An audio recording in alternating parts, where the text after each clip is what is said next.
I need to talk to you about California's wildfires and the other massive wildfires that are happening throughout the West Coast.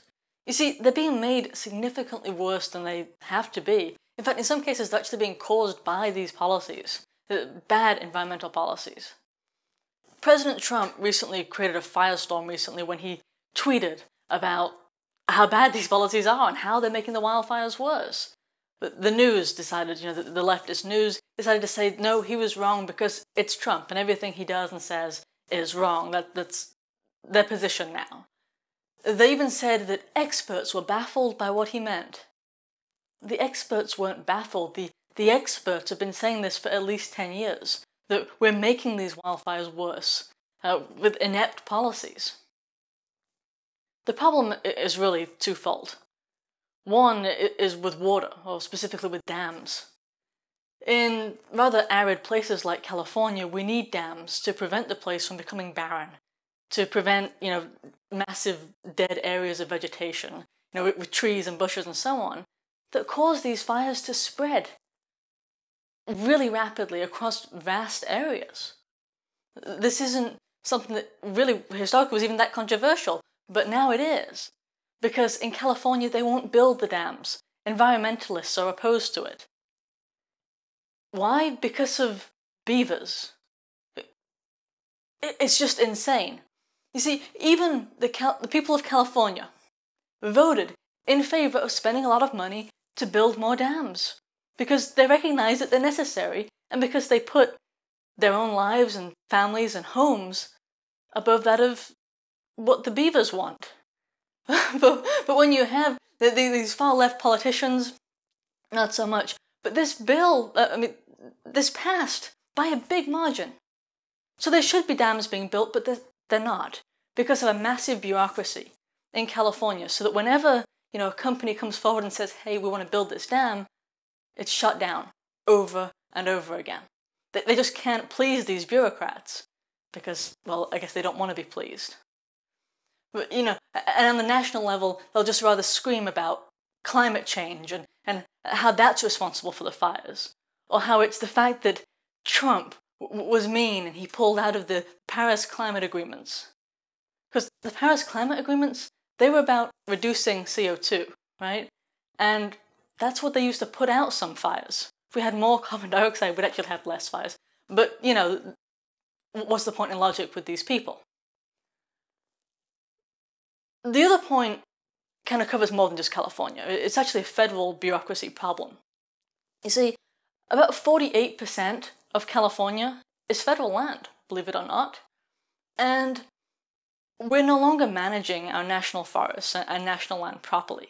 What we used to do was set these mini fires, so we got rid of all this extra brush that results in, fires spreading really rapidly. Because what you have in between each tree is piles and piles of dead matter that makes it more likely for insects to take over and kill more trees, and then you've got more dead matter, dead trees, and the problem just kind of escalates.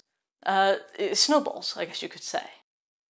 That problem we used to fix small fires, controlled fires, during times of the year when it could be handled, when they were less likely to grow out of control.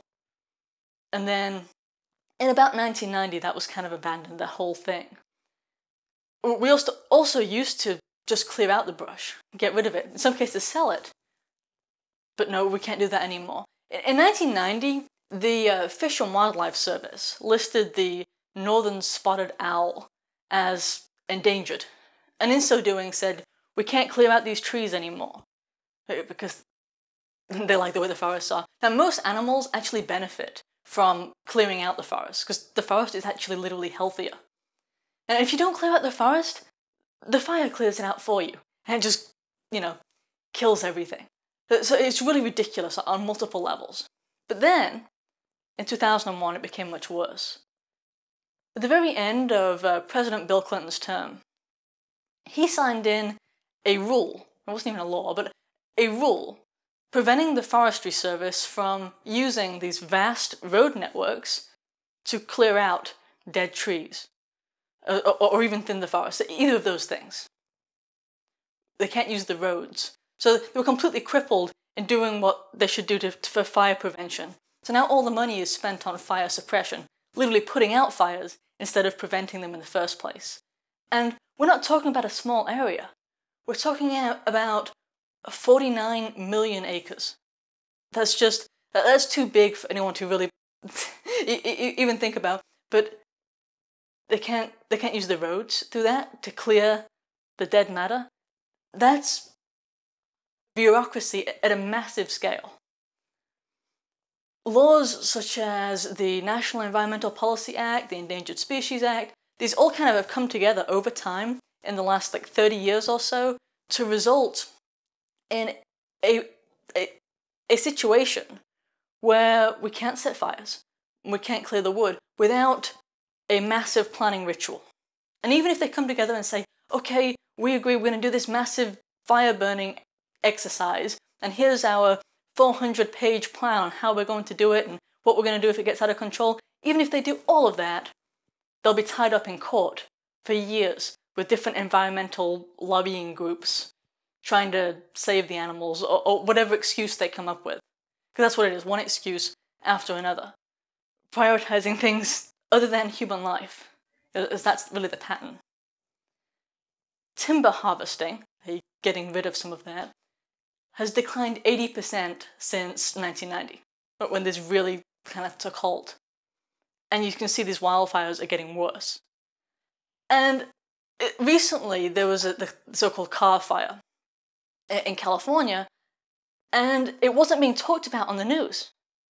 The news was so busy complaining about Donald Trump and how much they hated him and how tyrannical he is, that the people who were affected were looking on Twitter to find out whether they should run, whether they should leave, to find out whether their homes were in the path of the fire.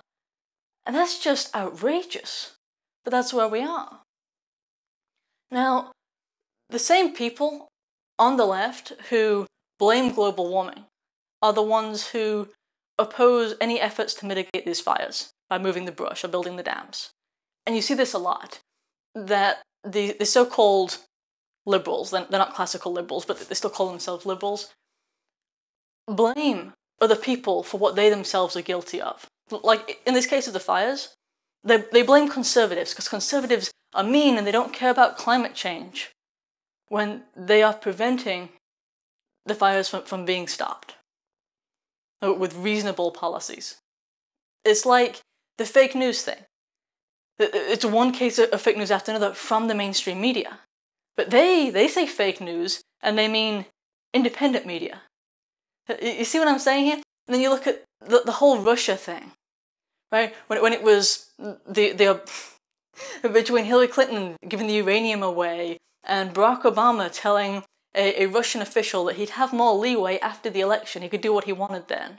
But he couldn't escape presidential politics, not after a live microphone picked up a comment that he made to the Russian president. Last space for you. Yeah, after my election, I have more flexibility. Yeah, I understand. I transmit this information to Vladimir and understand what. Actual cases of collusion. And then there was, don't forget, the dossier that they worked with John McCain on regarding Russia. It just goes on and on. But these are things that they actually have blamed the conservatives for. And that's the pattern here. They do something, they're like, well, look at them. Look at them, don't look at us for that. Alright.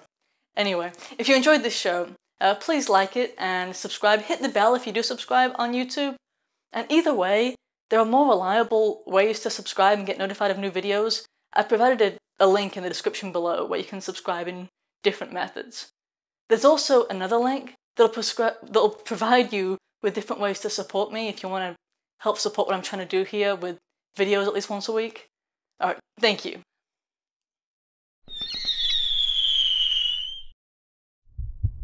Health-wise.